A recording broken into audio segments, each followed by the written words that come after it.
Hello అస్సలం వాలేకుమ్ guys, ఎట్లున్నారు? మంచిగా ఉన్నారా? నేను మంచిగా ఉన్నా, మీరు కూడా అందరు మంచిగా ఉండాలబ్బా.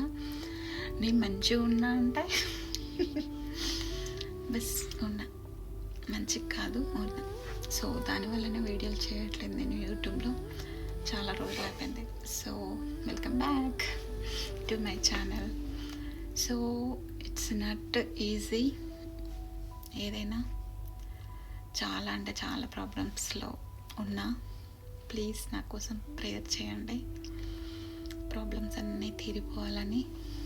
ఇంకోటి వచ్చేది ఏంటి అంటున్నా అంటే, ఎవరి మీద డిపెండ్ అవ్వకండి. అర్థమవుతుందా? ఆడోళ్ళే కానీ మగవాళ్ళే కానీ ఇండిపెండెంట్గా బతికేటప్పుడు ఒక్కరి మీద అస్సలు ఆధారపడకండి. ఇది ఈ మధ్య నేను బాగా నేర్చుకున్నాను అన్నమాట. Okay guys, thank you, bye.